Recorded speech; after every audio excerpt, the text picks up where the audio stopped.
Olá pessoal do primeiro ano, como é que vocês estão? Bem, hoje então nós vamos dar sequência ao conteúdo que nós estávamos vendo anteriormente. Nós vimos então todo aquele processo de mudança de períodos, de mentalidades, retomando já o que nós vimos lá no início do ano, falando de mentalidades mais uma vez.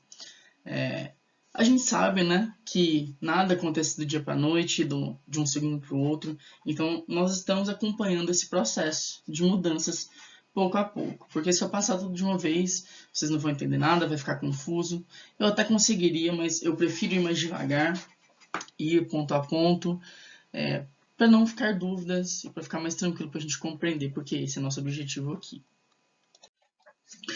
Para começar então, vamos aqui relembrar o que nós vimos na última aula, porque ele é de extrema importância para essa. Então nós já vimos que o feudalismo é uma forma de organização política, social e econômica na Europa Ocidental durante a Idade Média. Por que eu escrevi o ocidental? Porque nós já vimos como foi na porção oriental, ali no Oriente Médio, no Oriente de fato. Então nós sabemos que ela é bem diferente. E dentro mesmo da Europa, a Idade Média ela vai acontecer de formas diferentes, em regiões diferentes. Então não é um bloco único, não é um muro que você levanta e ele é só isso para todos os lugares. Não. Então em cada região ele vai ter sua especificidade. E é o que nós vamos ver aqui. Então a gente tem que lembrar que isso tudo, a questão do feudalismo, da Idade Média, ele se inicia com a queda do Império Romano, nas invasões dos povos germânicos, ou o que a gente chamava de povos bárbaros. A consequente esvaziamento das cidades, que nós vimos que o medo tomou conta da população por causa das invasões, as pessoas precisavam de um lugar para ir, e elas encontraram refúgio no campo.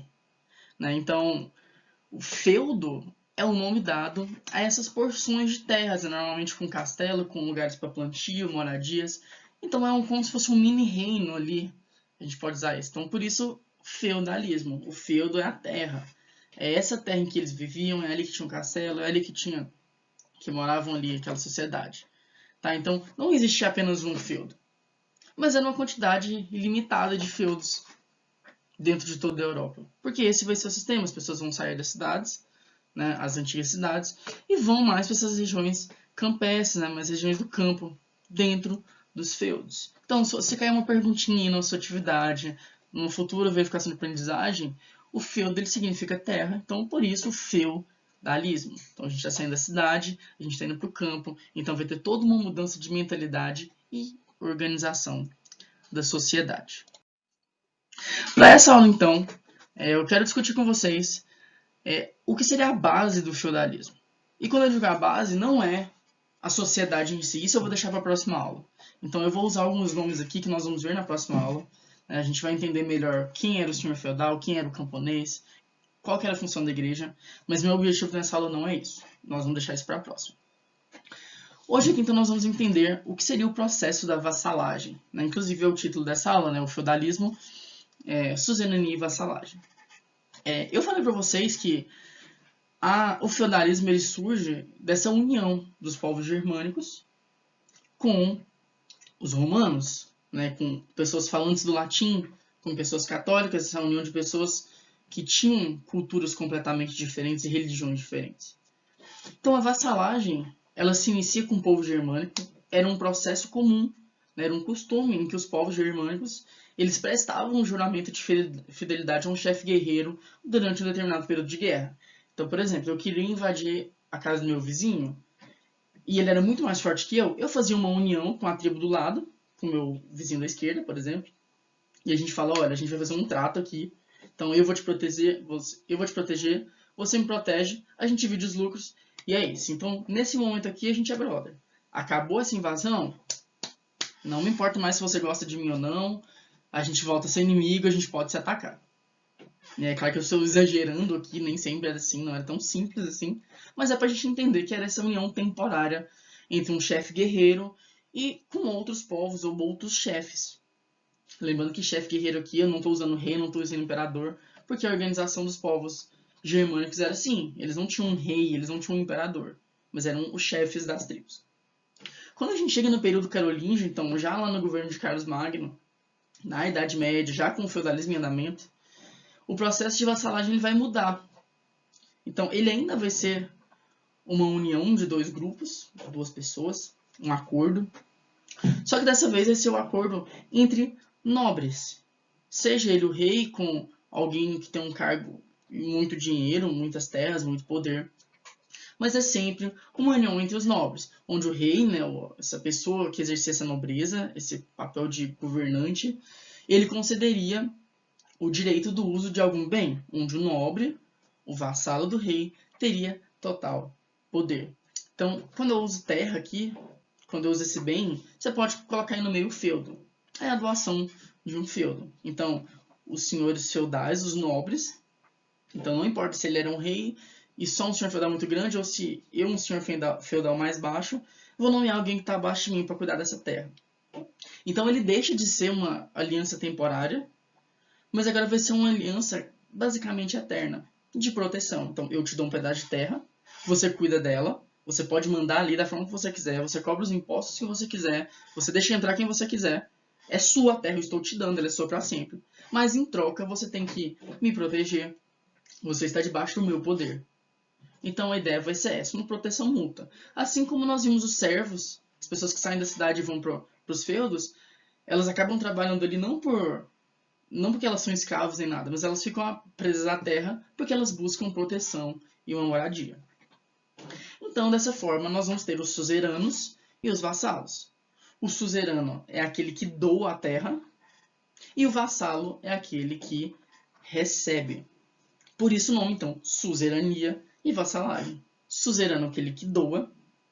Eu coloquei aqui um bem, né? Como eu disse, ele pode ser a terra, ele pode ser o governo de um pequeno território, nem sempre era simplesmente só o feudo, né?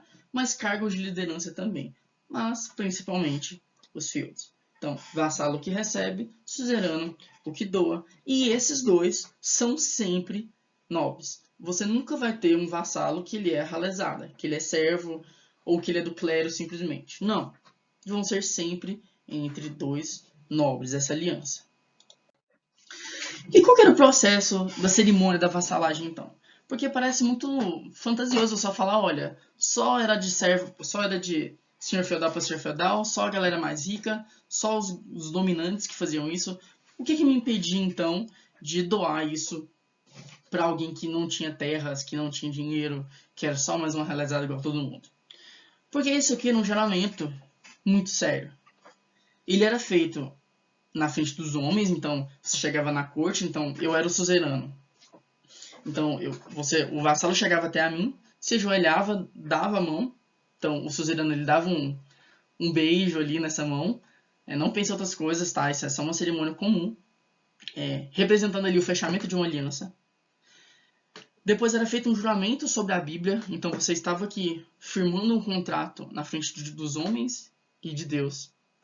E após isso eu pegava um pedaço de terra simbólico ou daquilo que eu estava doando para você. Então se fosse cavalos, eu poderia pegar um pelo do cavalo, não sei, uma ferradura.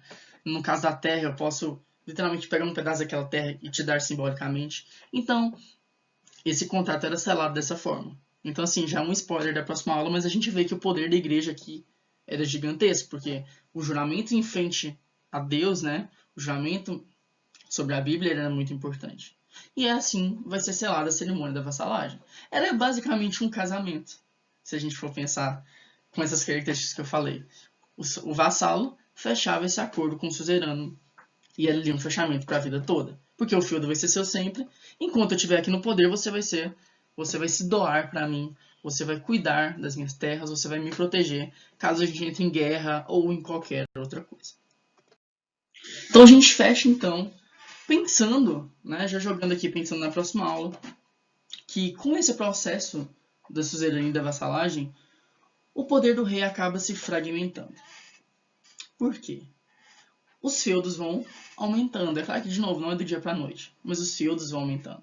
Então, o poder dos suzeranos, que posteriormente se tornaram vassalos e suzeranos um do outro, esse processo não para, como se fosse uma rede. Então, eu cresço, então eu dou mais um pedaço de terra aqui, dou para outro ali.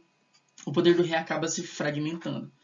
Mas imagina, o rei da França, ele não daria conta de simplesmente governar e de estar ali no dia a dia de todos os feudos que estavam sob o poder dele. Você não tinha um avião para você pegar, você não tinha um carro. Então você tinha que ir a cavalo, as estradas mal existiam, né, eram muito ruins, a comunicação era demorada. Pensa quanto tempo chegaria uma carta. Hoje já demora. Imagina naquela época. Então você não tinha um WhatsApp ali para mandar um, ou tô chegando aí, ou você tá me devendo isso. Não. Então, o poder que antes ficava só na mão do imperador, ou do rei, né, dos reis francos, ou antes mesmo, lá em Roma, com os imperadores romanos, ele vai estar muito mais agora na mão do que a gente vai chamar de senhores feudais, né, que eram os vassalos, que eram os suzeranos, como eu disse, essa teia aí que não acaba nunca. E ele vai acabar se fragmentando, porque o rei de longe ele não consegue governar todas as terras. Isso não quer dizer que o rei simplesmente acabaria o poder dele, ele ainda era muito forte, mas agora ele tinha essa fragmentação, porque as pessoas seguiam muito mais o que o senhor feudal dizia, porque ali dentro do feudo era ele quem mandava, era ele quem escolhia os tributos, é ele quem permitia a entrada e a saída, era ele quem dominava os futuros vassalos, os futuros suzeranos, certo? Então na próxima aula nós vamos ver um pouco mais sobre essa sociedade, a gente vai entender a organização social com aquela piramidezinha de sempre e entender todas as outras questões que envolvem a sociedade feudal. Então, até a próxima, pessoal, e tchau, tchau.